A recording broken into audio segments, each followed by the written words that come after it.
Anything having to do with the genitals? I think I can say genitals. Even genital? Okay, no, genitals. I can say genitals, but everything else. Everything else. More specific, I think you would need to bleep out. Yeah. It's not like anybody knows anyway. You know? You know what I'm saying? It's like it's one of those. It's like one of Earth's mysteries. It's like the 7 wonders of the. It's like the 8th wonder of the world. Sure. There's like Niagara Falls, and there's like I don't even know what the other wonders of the world are. Isn't it like the gardens of like the Hanging Gardens? Isn't that's one of them. That's one of them. And the. Yeah. So you got to bleep that out both times. 3 times. Yeah. We'll find it one day. We can say Hanging Gardens, I think. The only way to get to the through the Hanging Gardens. That's 5 times now. That was the Weeping Eye. Is that what the term is? Right through the Weeping Eye. Yeah. To okay. That's 6 times. That's 6 times. Okay. All right, kids. This is the One Beer In podcast, the podcast where 2 brews crack open a brew and see where that one brew takes us. My name is Marco Dupa. With me, as always, the great and powerful Adam Obesius Rodriguez. What's up, y'all? Tonight's brew is from Hourglass Brewing Company. It's true. And Obi, you went and grabbed this, so just give us a little bit before we get to the break. What are we drinking? Well, this is the Chizzard, as I've been told it's pronounced. I thought it was maybe a Chizzard. The Chizzard? Clearly influenced by Pokemang. But yeah, it's an IPA. I believe it's technically a double IPA. And we're going to see where this guy takes us. All right. Well, Obi's going to have a little bit more about that after the break. What's on tap for tonight? We're going full-on Last of Us cast, okay? The season finale was, as of this recording, a couple of days, probably a week ago at this point. And so we're going to talk about the season finale and what we think may be to come with season 2 and onward. Sure. Right? Yep. And then cheers of the week, all that jazz, everything else. You guys stay tuned. It's going to be a good episode. I can feel it in my bones. All right? So without further ado, let's get this fucking podcast ripping and rolling. This is episode 385 of the One Beer In podcast. Ooh, thick girl.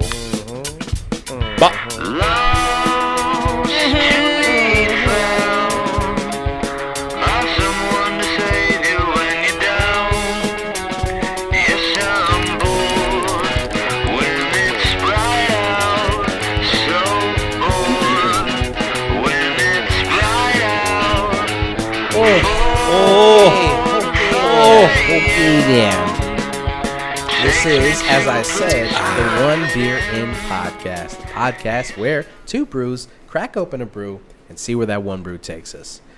For the 3rd time, my name is Marco Dupa, and that is Adam Obesius Rodriguez. In case you forgot. Just want you guys to know. Don't ever forget it. Sure. Okay?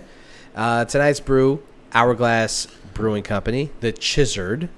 Or Chizzard. Sipping on some Chizzard. If you're from Memphis, Tennessee. Uh-huh. And Obi, you got a little bit more about what we're drinking tonight? I sure do. This is from Untapped.com. This is the Chizzard Hourglass Brewing. It is a double IPA. Comes in at 7.3%. Not very strong for a double, I dare say. I would say. I would also dare. I would say. I say. According to Untapped, and I think they pulled this probably from, actually Hourglass. Who's that beer? Who's that beer? It's Chizzard. A fire blast of fresh grapefruit and melon on this super potion makes for an impressively approachable double, IPA. Plenty of hoppy, grassy glide, but balanced enough to land with a pillowy, soft finish. A truly evolved version of our IPAs. Catch this one before it runs away. I like those callbacks, and I like the puns. Everything about this, other than the bartender telling us that it is not the right way to pronounce it, is making me want to call it the Chizzard. Yeah. I said Chizzard. The bartender corrected me and said, "You mean the Chizzard?" And I said, "Yes." That is what I meant. Listen. If the title of this beer is Chizzard, Sure, I accept that, and that's fine. And I'm not trying to correct this bartender. All I'm saying is literally everything about it makes me think it's called the Chizzard. Sure. Now let me give benefit of the doubt here. Maybe it's Chizzard to even that little bit more distance it from Pokemon. The label of the beer is Charizard. Or maybe the it's Chizzard. Not. Maybe it's or not. the Chizzard. I think it's a Chizzard. It's clearly a Chizzard. It's clearly a Chizzard because it can't be a Charizard. It cannot be a Charizard. That would be infringement, and we can't do that. Man, is this okay to just like write something on a notebook piece of paper and then that's the beer label? That was our. Because let me tell you, that was our first logo. I was just about to say I got plenty of drawings that can go on to a beer label. If this is good enough. Well, I gotta be honest with you. The label itself is what got me to go into Hourglass after being gone for a while. So, I appreciate the Chizzard for its branding alone. So. Sipping on some Chizzard. Sipping on some Sipping on some Chizzard. Yeah. So that's the Chizzard. All right. That is the Chizzard.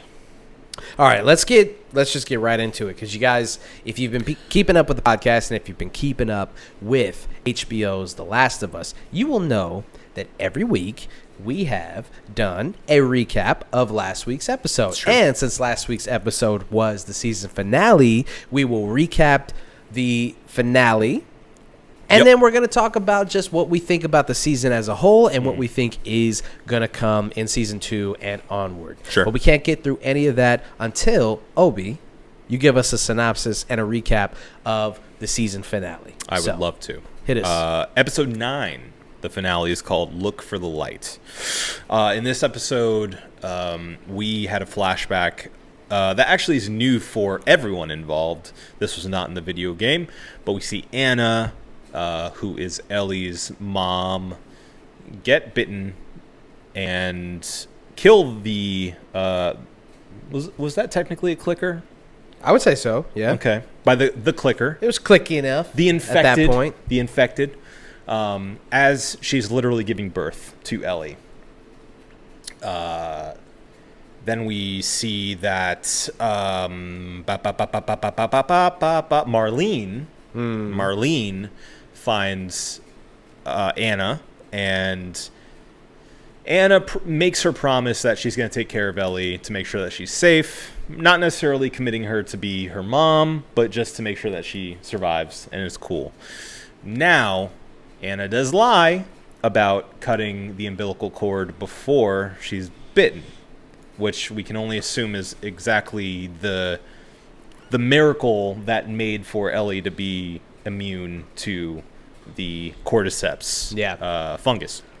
And this is something that's not really explored in the games. Correct. It's been speculated that we're going to get the story one way or another for a long time, because apparently Neil Druckmann had plans to make it, either a DLC of its own or a comic or something of that nature. But obviously this came around and they couldn't resist doing that for the HBO show. So we get that backstory, and then we're fast forwarded to our current state of events, which is Joel and Ellie continuing to make their way to the hospital that they've been trying to get to this entire time. So I was trying to pet Celine. That's fine. It's fine. I understand. I do that all the time. It's worth it. I want to let you know. If you pet her, it's definitely worth it.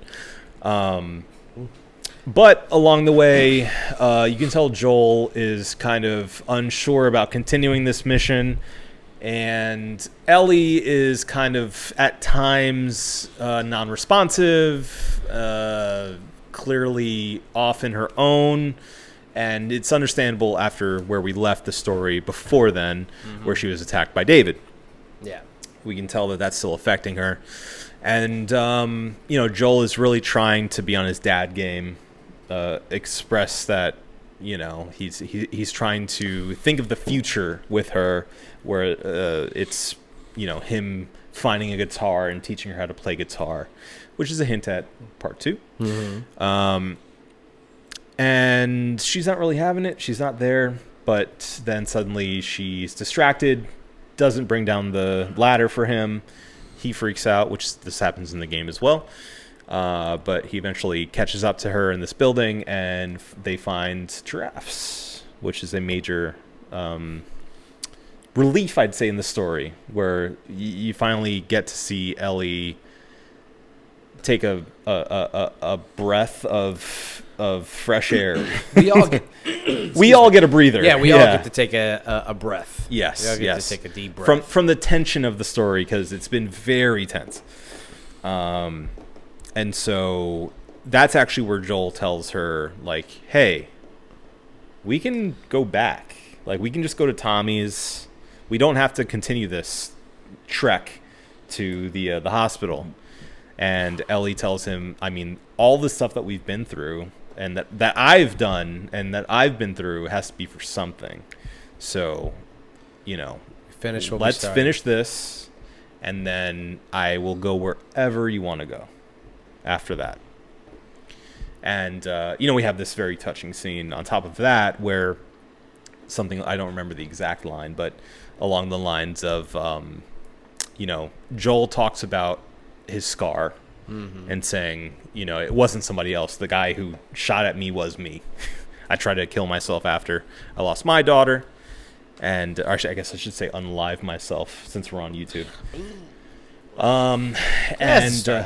Okay. And I flinched, and that's why I have the scar, and I didn't die, obviously. But that's how that happened. And Ellie says, well, I guess time heals all wounds. And he goes, it wasn't the time. Wasn't time. So very touching. She gets awkward about it, which is true to their characters. And they continue on. And Ellie breaks out the good old pun book. And suddenly some guys behind them throw a flashbang. Yeah. Knock them both out. It was really funny. Yeah. Like, they're talking, they're walking, and he's just behind. Just what? Like, boom. Yeah. And they're knocked out. Both of them are knocked out. Joel wakes up eventually, and Marlene's there to tell him, thanks for bringing her. I'm surprised you were able to make it this far, because I barely made it, and I had a full team with me. Yeah. I owe you. Now get out of here, basically. And Joel says, no, I need to see Ellie. I need to talk to her. Yeah. She says, you can't do that. He says, why? And she says, well, the cordyceps infection infects the brain. So she's in surgery right now. And essentially, she ain't making it out. I'm sorry, buddy, but she gonna die. And he's upset about that. Yeah. But is essentially told, you can't do anything about it. We will kill you if you try to interfere. And so he's escorted out of the hospital. Eventually, turns on the soldiers who are trying to get him out of there. And goes on a killing spree. It's pretty incredible. He goes on an entire killing spree through the hospital. Eventually gets to the where Ellie is, and shoots the surgeon in the head. Takes Ellie out. Runs into Marlene. Marlene says, "Hey, stop it! Stop it, you! Hey, don't do that! Don't do that! No more killing." Yeah, and Joel ends up shooting Marlene. And Joe's like, one more killing. One more. Just give me one more. Just give me one more. Yeah. So he kills Marlene and tells, like, she's begging for her life. And he says, you're only going to come after her anyway, then murders her. Does the double tap on her. We cut to Ellie and Joel in the truck. Ellie comes to eventually. She's obviously confused. He makes up something about raiders coming and taking over, or trying to take over the hospital. and we cut to them getting closer to Tommy's after their hike, and eventually Ellie confronts Joel about what actually happened, because she can tell something's wrong. She says, "Swear that what you said actually happened." And he looks her in the face and says, "I swear." And Ellie says, Okay. And that's it. That's the end of HBO's Last of Us. Season 1. Season 1.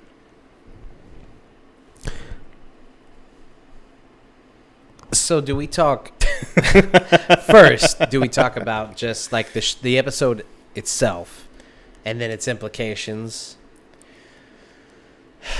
I think it's worth it, since we've just went over what happened in episode 9, to let's talk about the season as a whole at this point. Well, because I do want to delve into the reaction to the season finale. Okay, sure. And people's misunderstanding of what they watched. Okay, that's fine. And I feel like, actually, now that you bring it up, we maybe should examine episode 9 a bit more, because we had some speculation and some worries about the brevity of this episode, because it's, I think, if not the shortest, one of the shortest episodes of this season. Yeah. At only, I think, 43 minutes. Yeah.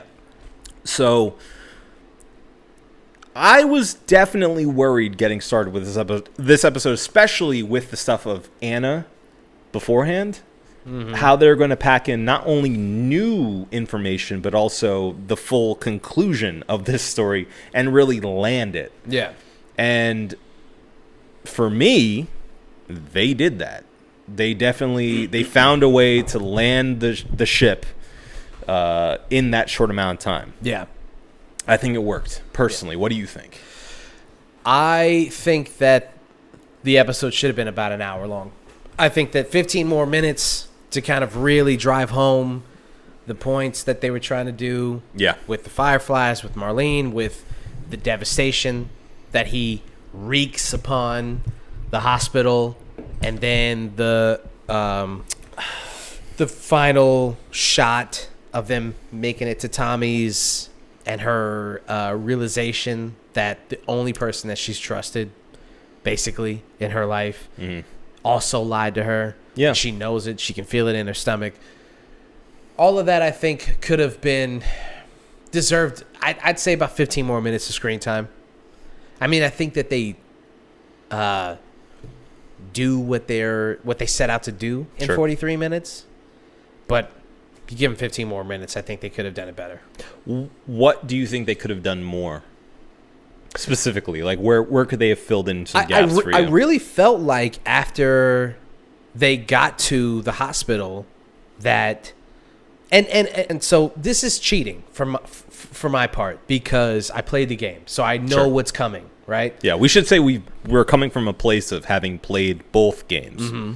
Yeah. So for me, watching it and knowing what's about to happen, you're kind of, it's unfair to say that it took them too long or not long enough to get through a thing that I already know is about to happen. Yep. It's like reading the book, then watching the adaptation and knowing what's about to happen.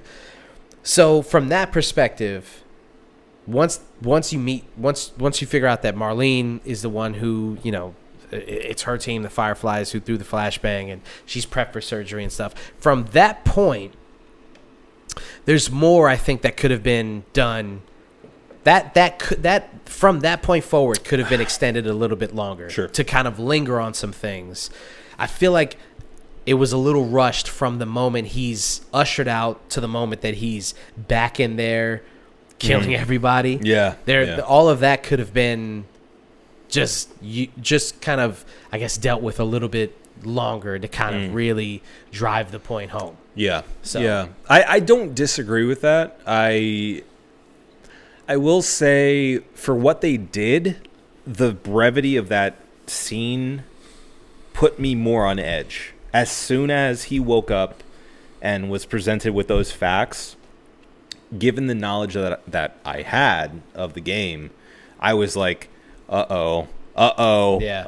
That's all he needs. When's it happening? Yeah. It's like, I can tell it's about to happen. How are they going to do this? Yeah. And from then on, it was like a roller coaster ride until the end, Yeah. you know? Both graphically and emotionally. He bad man. Yes. About to do bad things. Yes.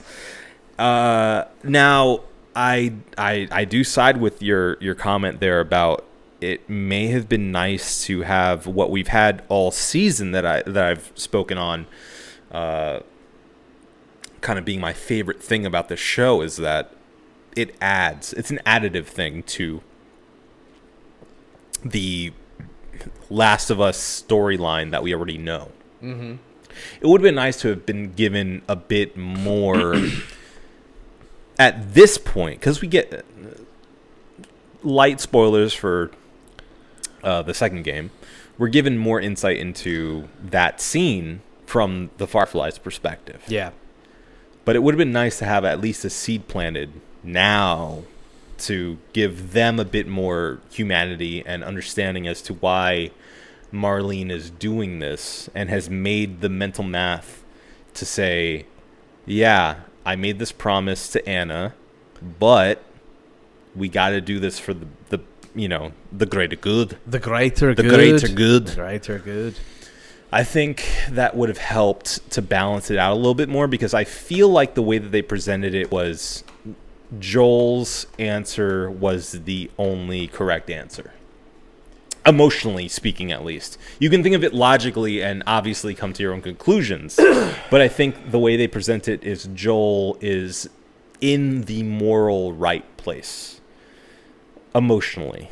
You get him much more than you do the Fireflies and Marlene in this scenario. And maybe that's on purpose, because maybe they're trying to give you that aspect before we go into season 2. Mm-hmm. But I feel like if we were to have gotten that 15 minutes that you're talking about, I would have liked to have seen that a little bit, to balance it out a little, make it a little bit even more complex than we've been given in the show. Just let Marlene at least explain. I mean, I don't know how much more she needed to explain the fact that, like, I think if it was illustrated that this wasn't an off chance and hopefully it works. Sure. That if there it goes. Yeah. I knew it wasn't going to make it. It's okay. Halfway It's all right. through. Should have charged the battery. I tried. We'll put up the doggy pic. It's okay. Yeah. I think that. Let me just turn the camera off. I mean, it's only half an hour. Should we even upload to YouTube?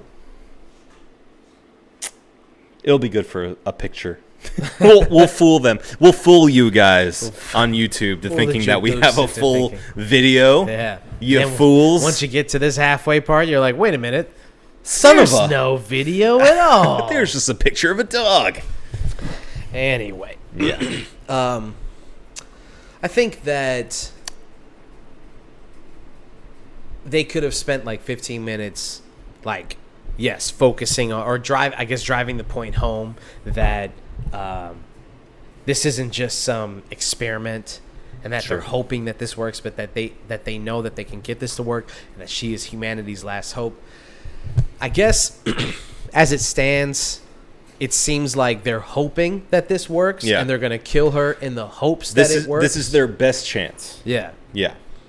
Really their only chance, because there's no other prospects for anything. Yeah. Or that, like, at least some something in the script that was like, we tried everything else. I think I hear what you're saying, but I think that we as an audience members are supposed to get that from everything we've heard so far. So, like, the doctor saying, like, you got to bomb everything. That's the only way we can get out of this. Yeah. No, that's me playing devil's advocate, because as far as I'm concerned, personally, I think that they did enough to illustrate that this was the humanity's last hope. Yeah. And that this needed to happen. I will say, and this is a complaint about the character herself and not the writing. I want to make that clear.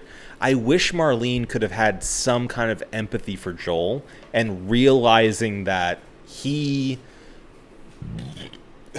given his past, and she may or may not know that past, but given the time spent with her, with Ellie, she could have had some realization that, like, oh, you know, you've grown fond of this girl. Like, you want to protect her. Yeah. As a daughter. Like, I understand that. I get it. However, you know. There is a line in the show where she's like, I get it.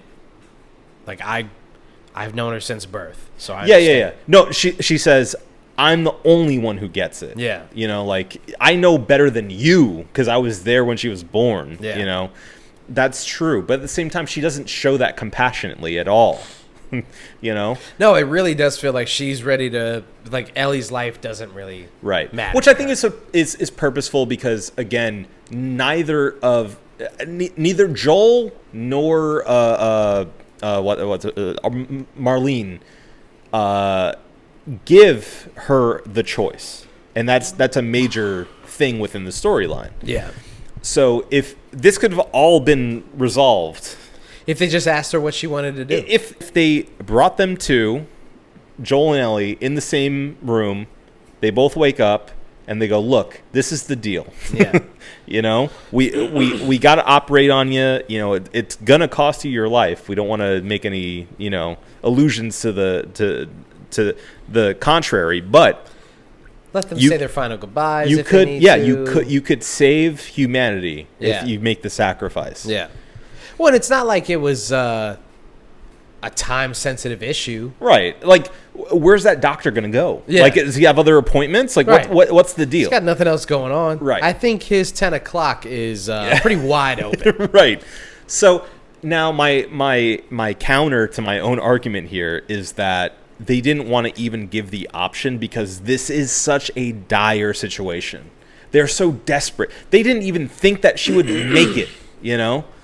Like, this was a far cry shot, right, for her to even make it over here, you know, to the hospital. Yeah. But she did. So we're going to take advantage immediately. Yeah. Like, we need to get to this right now. Yeah. The desperation, you know, like, that would have caused that to happen that way. So that's my argument against that. So as far as I'm concerned, I have no, like, you know, there are no plot holes for me. I think it all works itself out. Could there have been an extra 15 minutes or so, like you're saying? Sure. But I'm not mad at how it ended up. I think, you know, everything is pretty tight as far as the story goes. Yeah. Yeah. So. I think before we talk about forward. Sure. I feel like we need to talk about people's reaction to this episode. Okay. And where we are in TV, where we are in understanding art itself. That was weird. Where we are with nuance, with subtlety, and everything like that. Because when this episode came out, there was a small but vocal minority of people who were like, I knew they were going to fuck it up. Yeah. I knew they were going to make Joel into this monster. This horrible man. This sick, sadistic animal. Really? Who just murders he's a bunch killing of people. Unarmed people. Just he's a doing bunch that? of unarmed people in this hospital. I knew they were going to do this. HBO just had to fuck it up. Right. And I'm flabbergasted. I'm speechless at the people who could watch this episode and could come to that conclusion. Yeah. To not see that the episode was basically a 1-to-1 adaptation of the events of the video game. Well, and on top of that, like, I think it underlines the difference, but like the tactile difference between these two forms of media. Yeah. Whereas if you're the person doing the killing, you can justify it however which way you want to, right. with headcanon, right. of saying like, well, he's only shooting the people that are trying to shoot him. Right. So, you know, it's justified. It's fine. Interesting. Yeah. Whereas if you're watching something, Obviously, it is based off of the creators, the director, the writers, and the power's out of your hands. So really, it is truly the interpretation of, the person behind this story. Yeah. This is how it was meant to be. Yeah. Not how you interpreted it. So, right. And mind you, Last of Us is famously or infamously, depending on which way you're looking at it, a game that doesn't have choice. It doesn't give you options. You don't have a choice to not kill the surgeon at the end. Yeah. You have to do it. Yeah. And that's Like one of the most... You can avoid killing the nurses. And some of the other people. You can sneak through the level. Sure. And you can get to the surgeon and not kill anybody and only kill the surgeon. Right. Sure.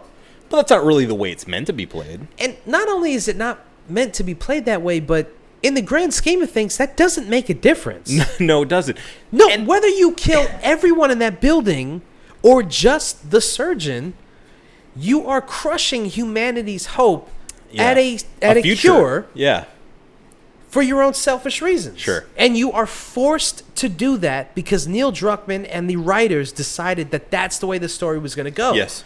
Which, before you even have an opinion on that, you have to acknowledge the fact that the TV show does the same exact thing. And not only that, but the TV show and the game itself do a very good job, if you're listening, of letting you know through Tess and through Joel himself, he's not a good guy. He's not a good guy. He's not. He's never been a good guy. He's admitted as much.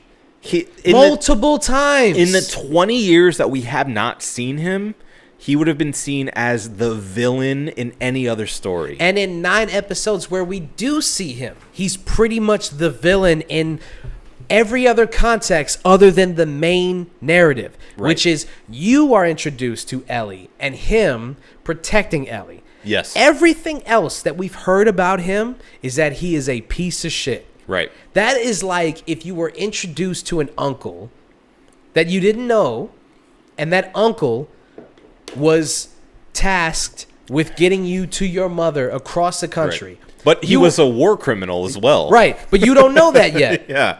Everything that you know about this uncle is that he's awesome. He's super nice to you. Sure. He plays all your favorite music. He seems pretty cool. Seems like a nice guy. Yeah. And then everyone else who knows him tells you that your uncle is a bastard. Right. And has killed for less. Yeah.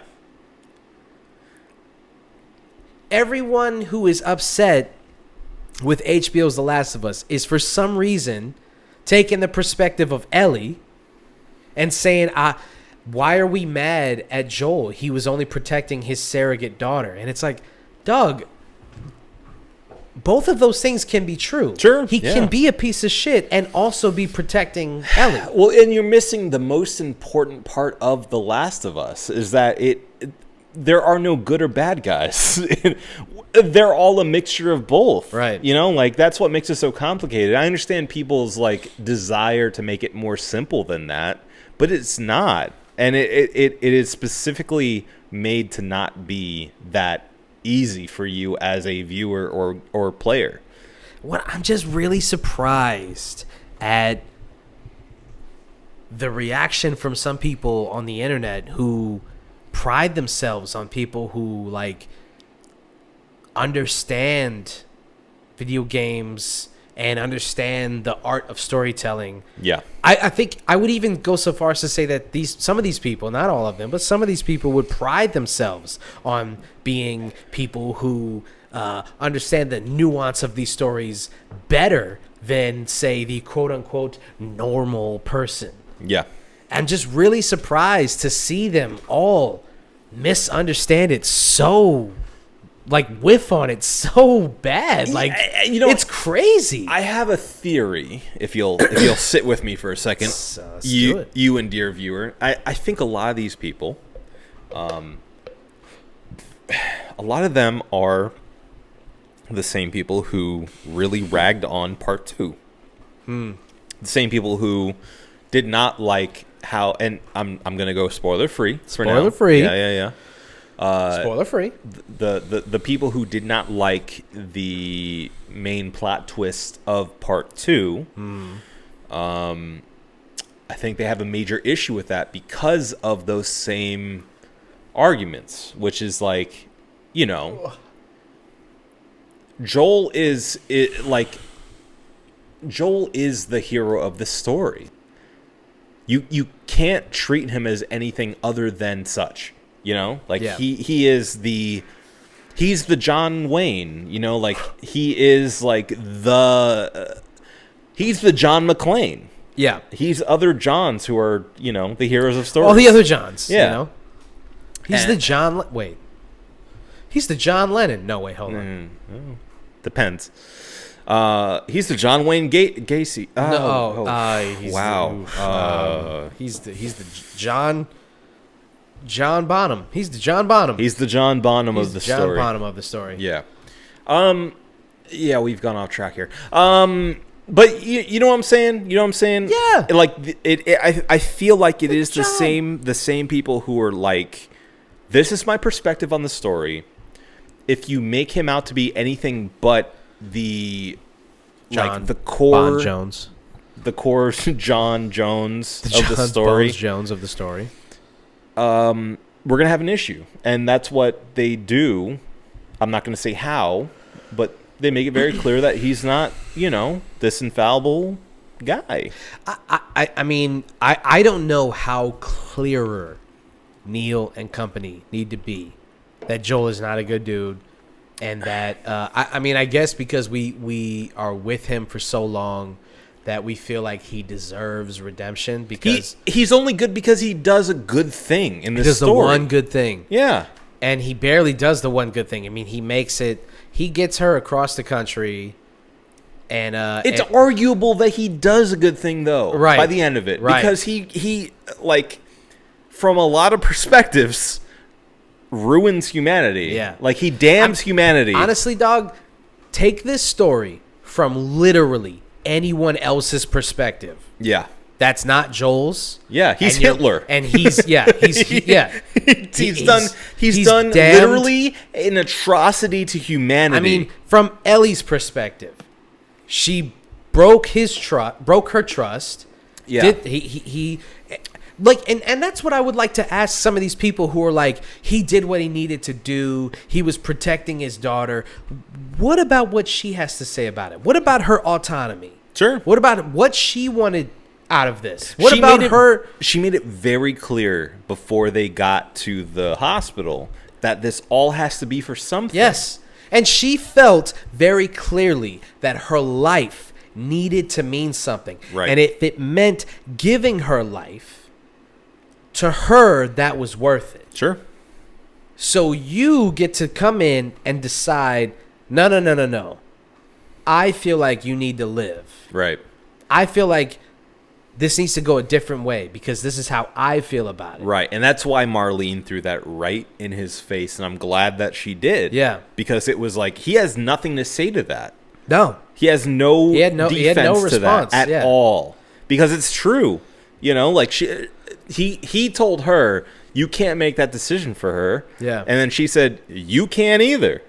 Yeah. And that was that. Yeah. And they're both at a standoff. Like, all right, well. Yeah. And then you'll see some people say like, oh, well, if you look at some of the notes in the game, it'll tell you that they know that there's no cure for the blah, blah, blah, blah. Okay, sure. That's in the video game. But in the show, there is nothing. Sure. Other than the information that we are presented with that would tell you anything other than this was a cure for humanity. Yeah. And he prevented that due to his own selfishness. Yeah. Was his selfishness born out of love and wanting to protect the last good thing that he had in his life? And understandable trauma. Yeah, like we get it. We understand. No one doesn't understand that. You can empathize without condoning actions. Yeah. You know, like you can do that as a human being. You can empathize while condemning. Yeah, you can do that too. You can get it. You can understand where they're coming from, but also go, that was a bad choice. Yeah. So so we can move on to, you know. Well, okay. So look. We've spoken ad nauseum on this show in general at this point. Or I think just at all ad nauseum, just period. Generally, yeah. I'm nauseous. I am nauseum right now. I am nauseum.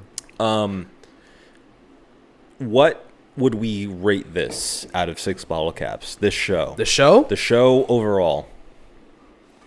Episode 1 to 9. Before we move on to speculation, obviously. 6. A 6 out of 6 bottle caps. Yeah, I would. I'm gonna go ahead and do it. I can't right now, off the top of my head, think of anything that I would so drastically change about the show that would lower the score. Yeah. I think it was, and what I think is ironic is that, in my opinion, it's probably the best video game adaptation of all time, and according to some people, even that's not good enough. It's just really funny that whether it's a bad adaptation, whether it's a good adaptation, whether it's the perfect adaptation, whether it's something that is just taking the name of the thing, it doesn't matter. There is going to be someone in the corner of the internet who is like, nope, not my Last of Us. Not my Joel, not my Ellie. Yeah. So to me personally, you asking me, dog? Yeah. Me? Yeah. Marco? Of the One Beer In podcast? Yeah, that guy. I can't think of anything that I would change so drastically about the show that would make me give it any less than a 6 out of 6. Yeah, I'm glad you said that because it's a 6 out of 6 for me too. And I came into this show so apprehensive. I won't say I wanted to dislike it, but I was ready to. Yeah. You know? Yeah. And each episode along the way, it not only turned me around, but made me become a fan of it as its own thing. You know? Mm-hmm. And I can't wait to go back and rewatch it because, like, I want to rewatch it without such, like, cluttered eyes, you know? Like, looking at it from this stance of defensiveness. I want to watch it, like, knowing it's good again and truly be open to it in a way that I don't feel like I really was when we, I'd say in the first 2 episodes. Yeah. But episode 3, I was in, you know? So I think Craig Mazin and Neil Druckmann were a match made in heaven. I'm glad that worked out because hearing what could have been just makes me so grateful that we got it in this way. Yeah. You know, I feel like this was exactly how it needed to be made. Yeah. And I'm just so excited for where they go next. Well, I mean, it could have been anybody who was involved in the Uncharted movie. Yeah, and you know, hearing it of originally being proposed as a movie, The Last of Us being a movie. Yeah, as cool as it would have been seeing somebody throwing, you know, dozens of $1 million at this thing for a 2-hour project. You know, I think Neil Druckmann's right in all of his interviews. He's always said, like, we had propositions for that, but they couldn't do it right in that amount of time. Yeah. And I'm so glad that, like, there was a creator there to say that, in a position of power, mind you, to say, no, that's not, that won't do, you know? Somebody who believed in their project enough to be like, this is a story that needs to be told in the way that it needs to be told. Correctly. Yeah. And for him to be so involved, I think, is hopefully going to be a new wave of video game creators having that sort of creative power in these executive offices and being able to have some creative choices in these things. I would love to see, like, Hideo Kojima put in the same position to make a Metal Gear movie or, you know, a Death Stranding movie or something, you know? Yeah. Good luck with that, buddy. I know. Konami. Konami. They don't get along. He's got him by the balls. They don't care. Solid Snake. Good guy. Good guy. I would have sent him in Iran. Let me tell you something. If he wanted to go to Ukraine, I would have sent Solid Snake to Ukraine. Things would have been different. Yeah, you think Putin would have been having that kind of discussion with Solid Snake? I don't think so. Not my Solid Snake. Not my guy. Not Putin. Not my Putin. I want to write a book from Donald Trump's perspective called "Not My Putin." Not my Putin. Yeah. Not my Putin. Not my Putin. Not my guy. Fake news. Fake news. Fake news. Fake news, folks. Fake news. Excuse me. Excuse me. Excuse me. Fake news. Excuse me. Fake news. But yes, I agree. Yeah. 6 out of 6 bottle caps, and I'm excited for the future. Yeah. My friend. All right. Okay. So as far as the future is concerned, we have what has been told to us. Neil Druckmann and Craig Mazin. Craig Mazin. I like to call him Craig Amazing. Craig Amazing. They have already confirmed that The Last of Us Part 2 is going to be multiple seasons. Correct. Right? Correct. So we all were speculating that Season 2... Sherry? Do we go spoiler or do we keep it non-spoilery? Okay, all right. I think we can keep it non-spoilery. All right. We won't spoil it. No spoilers. Okay, that was off. First of all, that was off the show. It was off the show. That was off the record. You can't hold me to things that are off the record. I'm the president. I'm the president of the United States of America. Non-spoilery forecast of what we think is to come with the next couple of seasons. Okay. First and foremost. Okay. The big twist. Yeah. Thanks, Marco. We can't actually talk about it. We got to dance around it. The big twist of the second game. Yeah. Why a lot of people hated it. So people are going to be upset. Yeah. And that's probably something that they're just going to have to do. The people that we were talking about who were upset with the season finale. Yeah. I just don't think that there's any way that they can handle the show. Nice. That is, you'd have to handle it completely differently. Well, they already know what's going to happen. Yeah. And that's why they're rallying against the conclusion of the first one, because they know that's where it's leading. Yeah.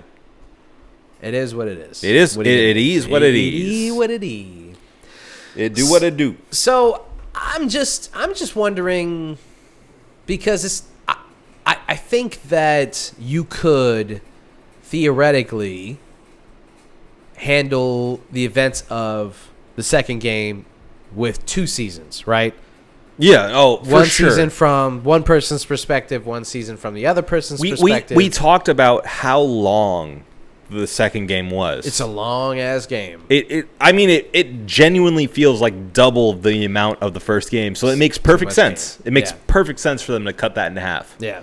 So that's going to be interesting. I guess the only thing is I hope that they don't stretch it too long, because if you start you stretch it too long, you create 2 different games, right? Now you got 3 seasons. I'm sorry, two different seasons for one game. You've got multiple stories going on. You're changing things in the narrative. Yeah. And it's just a lot to keep up with, which I'm sure, watching this first season, I'm confident that they'll be able to do so.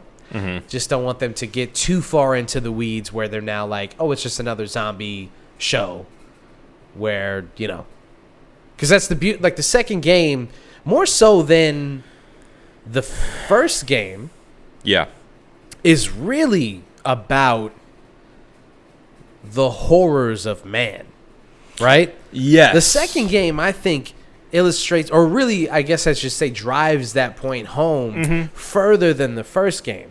Yeah, the second game is much more focused on, we are the Walking Dead. Yeah. For lack of a better term. It definitely, it puts the infected kind of to the side, because at this point in the game there is a time jump. That's not a spoiler, really. It's been widely reported. Don't come at me for that. There is a time jump from the first game to the second game. It's been a while. It's been a while. But at this point, like, you know, the infected are still obviously a factor, but it is kind of a known factor for the survivors at this point. Yeah. So it is more about, like, communities and how people gather. Well, do you think that it's going to be a problem with the fact that they didn't show a lot of infested in the first season? The second season, they're going to have to show even less, but they've already said that they're going to show more. Right. So more and different infected. Yeah. So I genuinely think that they were smart with the first season by not showing as many, because I think it was a budgetary issue more than anything else. Yeah. I've listened to the podcast that they've done, the official HBO podcast. I was going to say highly recommend, but, you know, we can't do that on this show. What? Don't you dare. No, never. But it might be good to listen to.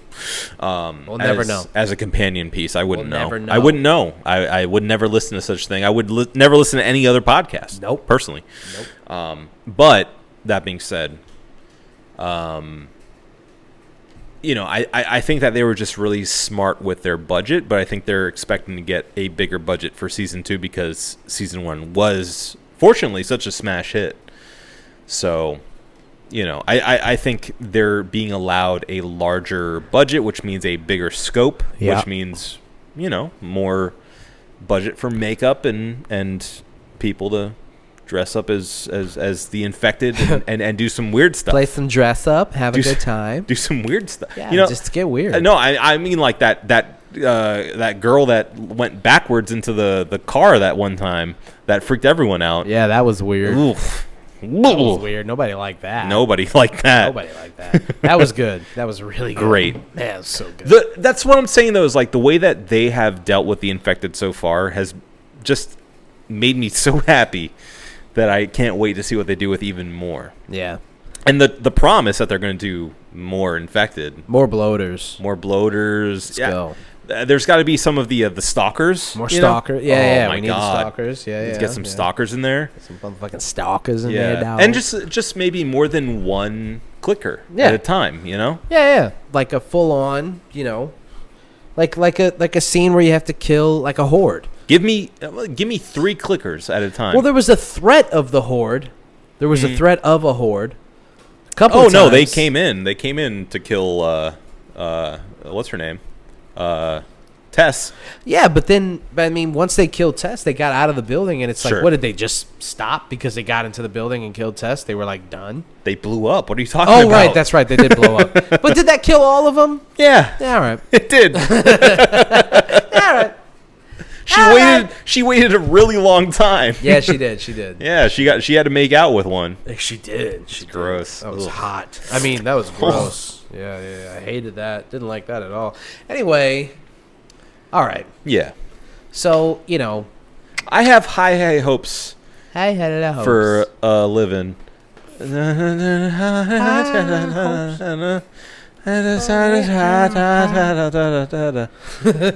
Yeah, no, I have high hopes for season 2. I think it is very smart for them to break it up into pie in the sky, apple pie. At least 2 seasons. Yeah.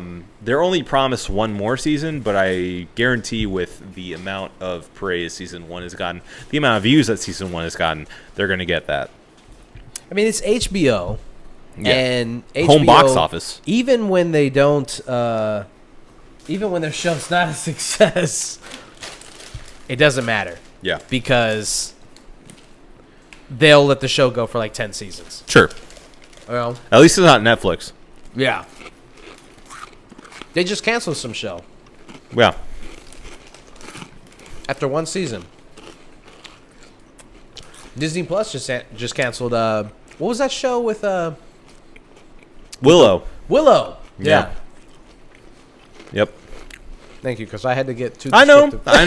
I knew where you were going to go, and My brain went into fight or flight mode. And you won. Yeah. All right. We got to quit eating on Mike. Huh? We got to quit eating on Mike. We can't do this. Sorry. I'm sorry, everyone. We were having some Chex Mix. Mm-hmm. Can't lie. Now that people can't see it. It's true. They can hear it. Well, they certainly can hear it. Yeah. All right. As it stands, a 6 out of 6 first season. Oh, yeah. And, I mean, I guess the only thing to say is congratulations to everybody involved. You did a tremendous job. Absolutely. I am so impressed by the fact that they were able to do it right. Yeah, I think there's very little that they could have improved on. They nailed it. Yeah. Yeah. So, good job. Good job, specifically Craig Mazin and Gil Druckmann, but everyone else involved as well. Everyone else involved. Okay. Y'all did it. Y'all ready for this? Oh, all right. So, if you guys have a differing opinion on the way that The Last of Us ended, the finale, the series as a whole, if you have differing opinions on what you think is what's going to come with season 2 and maybe 3, you know what to do.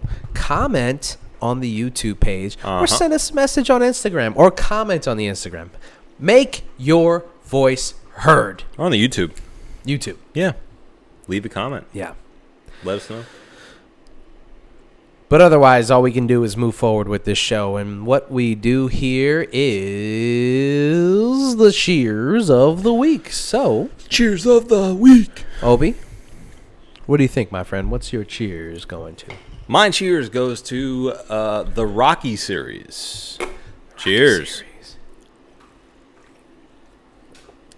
Sherry and I have been going through the entirety of the Rocky series, other than she was so happy about it. You can tell. She was enthralled. She was excited every time I booted up a new Rocky. It was like, wow, another one? And there are so many. Holy shit. Did you know? There are so many Rocky movies. So many.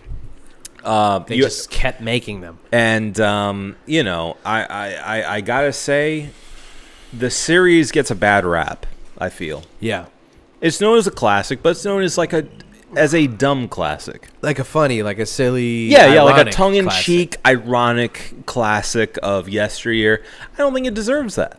It's not a Rambo, I get people hating on Rambo as a series. Yeah. But I feel like Rocky was the smarter brother of Rambo. Ironic because he was so dumb in those movies. Both, really. Yeah. Yeah. He's definitely dumber in Rocky. For sure. Yeah. He's suffering from PTSD in Rambo, but he's just dumb in Rocky. Yeah. He was born that way. All he could do is punch. Yeah. And he was like, that's how I'm going to make it out the hood, by punching. Yeah. Well, the thing with Rocky, after seeing all of his movies thus far, is that he's dumb, but he has such a good heart. Yeah. And that's what matters most. As most dumb people do. I don't know. There's a lot of mean-spirited I guess dumb you people. Just say people who are afflicted. Okay. Maybe I should take that part out of the podcast. Listen. I don't mean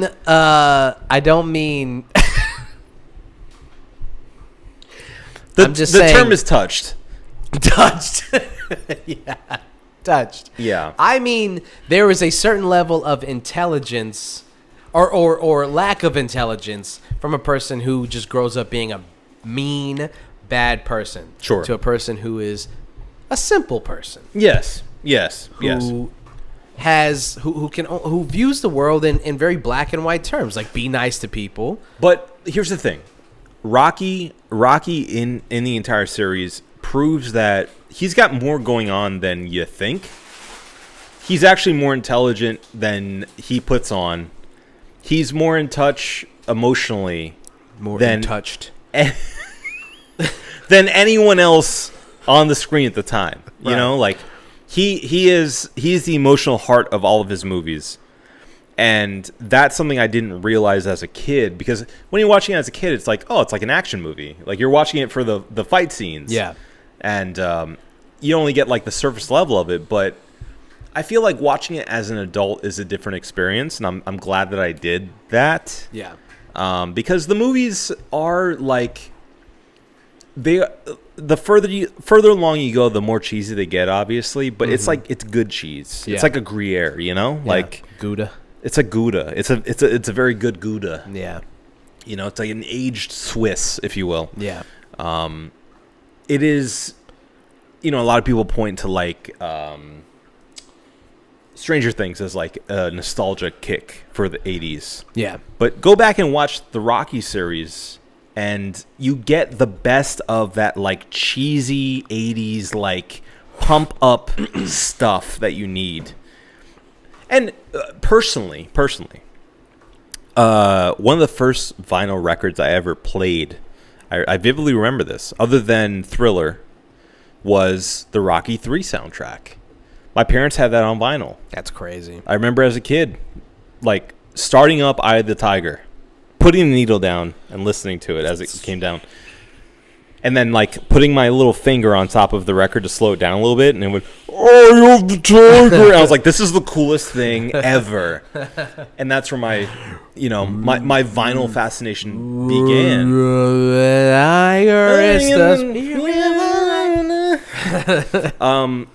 And I think it's important to also realize that, like, Rocky had some of the best soundtracks of all time. At least some of the best hits on those soundtracks. Incredible stuff. Yeah. I saw a tweet that resonated after watching them again. It was like, I love how the formula of Rocky, and apparently this was about Creed 3, so I haven't seen that one yet. But it said, you know, I love that the formula of Rocky continues to be play the best song you can find at the loudest volume you possibly can.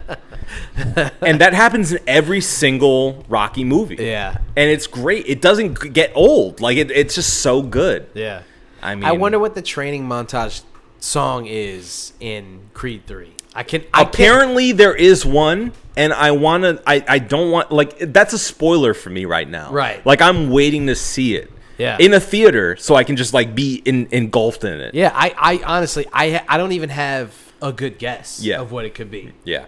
So I'm excited to find out what it is. It's great. I mean, I'm just so happy that the Creed movies continue that tradition. Yeah. Because Creed 1 and 2 did a great job of that as well. Yeah. And Rocky Balboa, as we've discussed off mic, it is underrated. Criminally underrated. Yeah. Yeah. Yeah. I mean, the Rocky movie's just one of those things that, like, old immigrant dads seem to love. That's the one thing I was going to say. One other thing I was going to say about this is that, like, it reminds me of my dad. Yeah. You know, like, definitely. the Rocky movies Makes me think of my just dad. remind me of my dad. It feels like their time. Yeah. You know, like, that's just the kind of movie that they like. Boxing. Yeah. Most immigrant dads like boxing. Simple dudes in the city, you know, fighting against oppression and this larger thing, you know, coming in on them. And like the love story is like this thing where he's like, you know, like, listen, I'm a man, you're a woman. It's Let's very just simple. do this. It's like, very binary. It's very simple. Yeah. You know, it's like, I took you like fish, right? Yeah. You know, like, what are we talking about? Like, look, let's go ice skating. You know? I'll touch your hand, and we're gonna just get married. That's it. That's it. What do we need to know about each other? What are your interests? Right. What are you talking about? Interests. I can provide for you. Right. I got a job. You're living with your brother right now. Yeah. And he's a garbage. He's an asshole. Like, I can get you out of here. This guy is an alcoholic. What are we talking about? You're a nice girl. I'm a nice guy. Look, your brother threw out your Thanksgiving turkey. Yeah, what do you want? He doesn't love you. You gotta come out with me. Just come on out with me. Yeah. I can do for you that no one can do for you. Right. Also, you're a simple person. Yeah. You know? And I don't mean that as an insult. I'm just saying you're a simple person. And I'm also a simple person. And simpletons, they need to stick together. And then they can have a bourgeois douchebag son who has an earring. Oh, yeah. Milo? Yeah. Milo Ventimiglia? Terrible. You only saw him in Balboa. Oh, don't ruin stuff. Don't ruin stuff. Worst in 5. No. I'm going backwards. Oh, okay, you're going backwards. Yeah, he's just a little prick in 5. Yeah. I mean, he's a prick in Balboa, too. Oh, sure. Yeah. Yeah. He's more just insensitive when he's an adult, though. Like in 5 or in Balboa. Balboa, in Balboa. He's just kind of mean to his dad. Yeah, his big dumb dad. He's just not present. I'm just trying to. I didn't get his entire. I just didn't get him. In that movie, I just didn't get him. I didn't get him. Like he's this scrawny little like twerp. And he's working in finance. Right. He's like a Wall Street guy. Yeah. But in Philadelphia. And he can't get out of the shadow of his dad. Yeah. Which to me doesn't make any sense. Because it's completely different industries. Yeah. Who is in the finance industry? It would make sense if he was trying to be a boxer. Yes. If he was like a bantamweight and they just kept comparing him to his dad. Right. And they're like, he's too small. Yeah. His dad was a heavyweight. He was a guy who had an iron chin. I think 5 ruined that for them. What's wrong? Oh no, the doggy peed. Celine peed. But yes, I think 5 ruined that for them because they could have made him like a boxer. 5 absolutely should have been about his son. Yeah. The reason that they went with Tommy Gunn has to be some kind of studio thing that I don't understand. Sure. But it makes no sense to me that 5 was very clearly around. a misstep because they don't really acknowledge it in Creed. They don't really acknowledge it. Oh yeah, they don't want it to exist. Even in Balboa. 5 is as far as the rest of the movies are concerned. They forget about non-canon. it. They forget about it. Yeah. Mostly because obviously in Balboa he's more humble. He has a restaurant and a small place in there's Philly. a picture of Tommy Gunn in there. There is. Yeah. I think there's a picture in Creed too. Yeah. Of Tommy Gunn. So they're like, this happened, but we're not going to talk about it. We're definitely not going to talk about it. Right. So I mean. Anyway, everything you said, I agree. It's great. It's great. Great series. Fantastic. You owe it to yourself to watch it as an adult, because I'm sure most people have seen it. I've seen pretty much all the movies in passing. It's one of those rewatchables, like you just or even if you haven't seen it in a while, I think it's worth it to because like they have the entire series for sale for not that much nowadays. Yeah, well, I mean, and they're all up on streaming. Netflix They're on Netflix and on Prime. Amazon. Yeah. On Amazon. So you can Prime. watch literally all the movies. Right now. Prime has the first now. Prime has the first 2 Creed movies too. So check it out. Yeah, recommend it. All right, my cheers of the week is going to Bobby Caldwell. Cheers.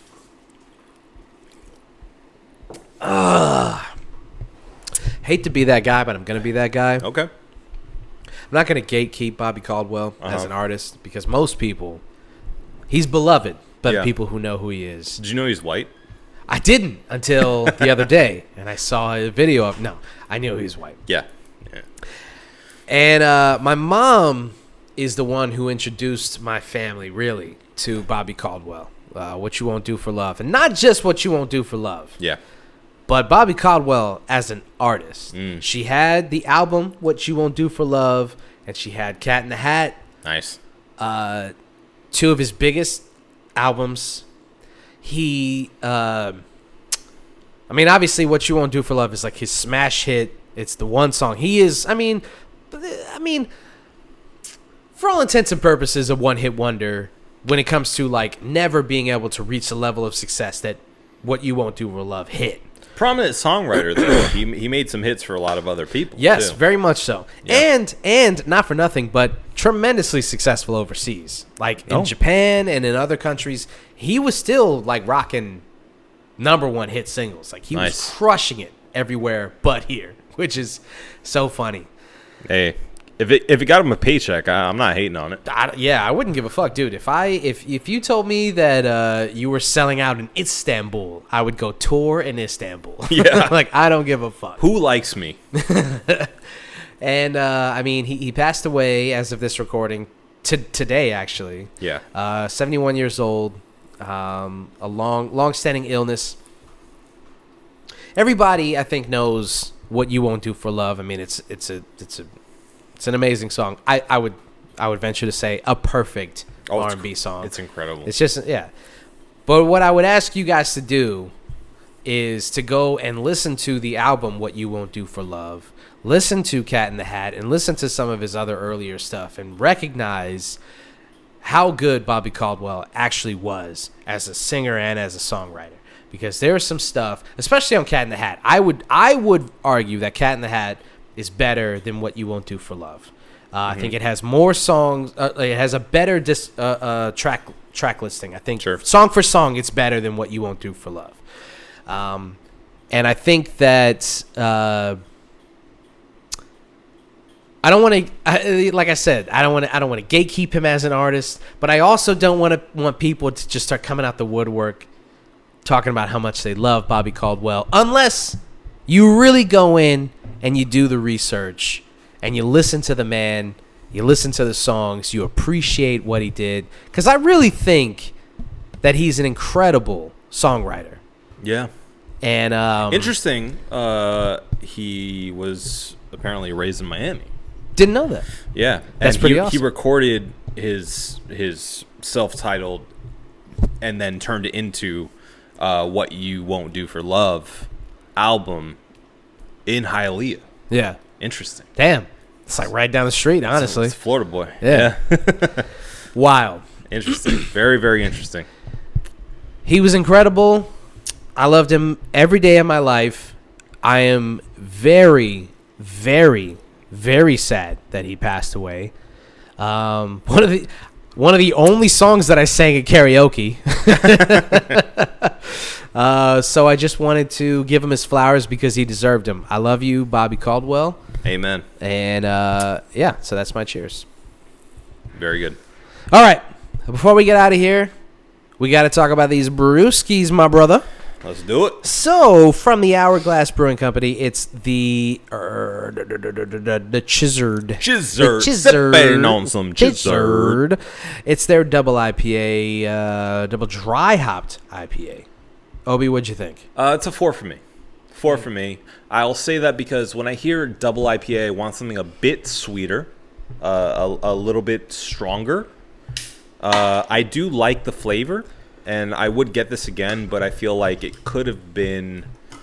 The potential was there for something greater than what we got here.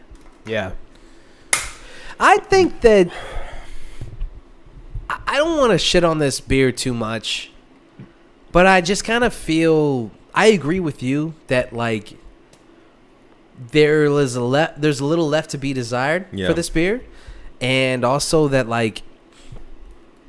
I understand this maybe just be a business decision that like breweries have to like keep making beers to, I guess, I don't know, keep the interest in their brewery and keep people looking their way and what have you. But as far as I'm concerned, this doesn't taste anything different than any other dry hopped IPA that I've had. A little nondescript. It's decent. It's not bad. Could I pick it out of a lineup? Probably not. Yeah, I agree with that. Yeah, I'm gonna give it a 3.5.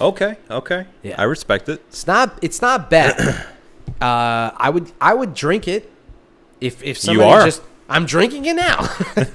if somebody had it or dropped it off to us and here's a couple of Chizzards from Hourglass, I wouldn't be like, ugh. It's good. It's a good beer. Yeah. Do I think that it deserves any kind of accolades or anything? No. It's just a decent beer. Just does the job. Sure. So yeah, I think 3.5. Okay. Think we got it? I know we got it. Well, then let's get the fuck out of here. This has been the One Beer In podcast for myself, Marco Dupa, for Adam Obesius Rodriguez. Chizzard. Thank you guys for listening. Drink delicious beer and have yourself a beautiful evening. We love you.